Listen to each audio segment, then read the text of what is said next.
everybody, welcome back to Scraplift Crafternoon. Today is October 19th, and we are scraplifting one of our own, Mel. I actually love this layout, and I love Mel. Mel is always one of the first people to comment on my layouts, and she is so supportive of the scrapbooking community. So I hopefully you'll watch this video and then you'll check out her links and go check out some of her layouts. They're all really beautiful. For this one particularly, she has a white background that she's done. It looks like some stenciling on. What I'm going to do is utilize, I don't have the same brick stencil, but I have a chevron stencil. I'm utilizing a combination of the Paper Rose Fine Print collection. This is an Australian line that I like. And then 49 in Market Eucalyptus. So it's a little bit more of a green gray. I'm going to use those two to try to get some of the same look. And I'm scraplifting a large photo of Belle in Germany. So I will put you on fast forward and we'll see how this comes together. So hopefully you enjoyed this one. It came together pretty quickly for me, and I was expecting it to take a little bit longer, so that's why I did a voiceover instead of recording it live. In hindsight, I could have probably recorded it live because it only took me about 20 minutes. So anytime I do mixed media, I get a little scared that it's going to take me a while. So the first thing I will say is I should have put the spray on the back of this. I didn't, and it started moving right away. Flip two, I can't find my spray, my glue spray that you hold on the back of stencils. I know where it used to be. It must have been moved to a place that I thought was better when I cleaned my scrap room a little bit ago, because now I can't find it. So I should have sprayed that stencil, but I do like how this turned out. Now, note, she just had a few of the bricks, so I just put a chevron kind of haphazard in the middle. Also, I'm using all the rest of whatever this black and white rub-on sheet was from 49 Market. I'm just cutting it and putting it on the sides to add to the background. I think that kind of lends to the more messy, or I'm going to say mixed media background look. So as I've said multiple times, if you, like me, are a little bit scared of actual mixed media, rub-ons are a great way to use mixed media to your advantage, or to do mixed media that's not as messy. So basically I'm layering a bunch of the the rub-ons on top of the stenciling, and then you're going to see I'm going to splatter on top of all of this, and it gives a very similar feel to what she had. I'm doing all of that. This paper is kind of a gray green, a greenish, and it turns out that you can barely tell that it's got the green until I add a little bit to it, because the photo has so much blue in it. I wanted to have some color on the background and not just have the black and white. Um, that is kind of the first step that I did. These rub-ons still, they've been in my stash for quite some time. They still come off very easily. You just have to kind of go over everything, put it back down. 49 Market rub-ons, even though I know after 49 and Market came out with theirs, a lot of other companies have started doing rub-ons. My opinion is 49 Market rub-ons are still the easiest to use.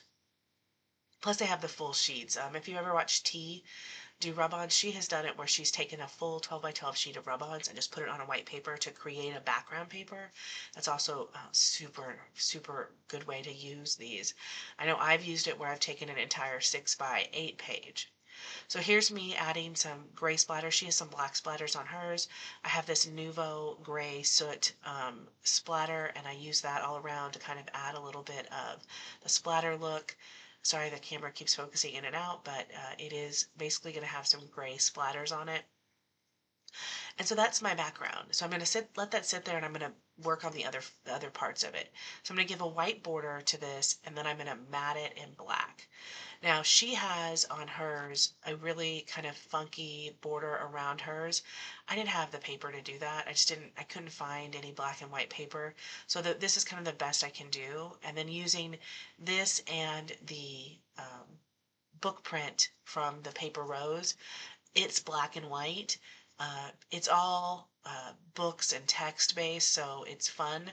But I thought that kind of gave the same look as to what she had.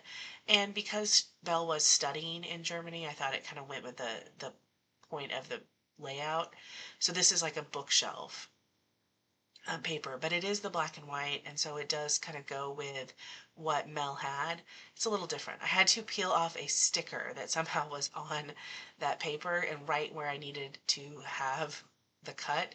So I did that, and then I'm going to cut this, and that's the extent of the extra paper I have on here. Now for me, that's a little bit odd. I usually have a lot of paper on layouts, but I feel like I matched what she did, and always when I do that, I forget until the last minute that I have splattered on it. Luckily for me, none of the splatter got on the photo. It was dry enough, but yeah.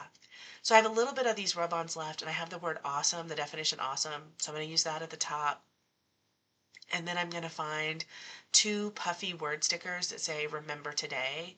And I thought that was kind of appropriate. So I wasn't 100% sure what I was going to use on this layout until I just started putting things down. So you're going to see the word awesome and then remember today. And then after that, I do have a title that I had picked out, which is so epic. And I'm trying to just fill in some of the blank space of this photo. So when you print a photo big, like I did here, I do it intentionally when it has the blank space. So this one had the sky, it had the kind of ground around Belle, and I knew I could put things on the photo. So look for photos that you can blow up to a bigger size. In my case, this is 5x7, that also have space that you can then add embellishments or journaling or something to, in addition to the actual paper. So here's where I'm taking the laser cuts from that 49 Market collection and I'm laying them out. And I'm trying to be careful to not cover up all of the rub-ons that I put on, but you guys know sometimes when you do mixed media, what happens is the majority of it gets covered up. So most of my stenciling is covered up and quite a bit of the rub-ons end up getting covered up. I was trying to figure out where to put this floral. Um, I end up putting it right there. So I'm covering up quite a bit of the rub-ons on the left, but that butterfly you can still see. You can still see some of the leaves. So you know it's there. It's just kind of part of the background. I'm okay with that. It's part of doing a layout with rub-ons. And with any mixed media, I think you guys know you'll end up covering it up. So I've put these butterflies. Now she has butterflies on hers, which is one of the reasons I wanted to have the butterflies on mine. And the last thing I'm going to do is find some acetate butterflies that are the kind of the eucalyptus color, so they're more of the green color, because you'll notice some of her butterflies have a pop of color. Hers have the pop of the monarch, and I wanted to also have a pop of color in mine. So I have this eucalyptus acetate set, and I pulled out three butterflies just to have kind of a three pops of colors. I'm going to put those down, and in the end, this is how I interpreted Mel's layout. Like I said, Mel is amazing. She is one of the most supportive members of the community I have quote unquote met. I've never actually met her, only communicated online, but she is amazing. So I'd really love for you guys to go and follow her. And I'm going to come back right now and talk to you about the layout. Okay, so this is the finished layout. I think it turned out really cool. Um, I used the same kind of principle she did. The um I have the stencil in the background, and then I used some rub-ons to kind of create some of the grungy looks she had. I used some of the splatters. Mine were in gray. And then she has a couple of butterflies that have a pop of color. So I have a couple of butterflies that have a pop of color. And I have one butterfly that fell out. So I will put that back away because I think the three colors is what I need. Anyway, so hopefully you enjoyed that. I will see you next week with another Scraplift Crafternoon.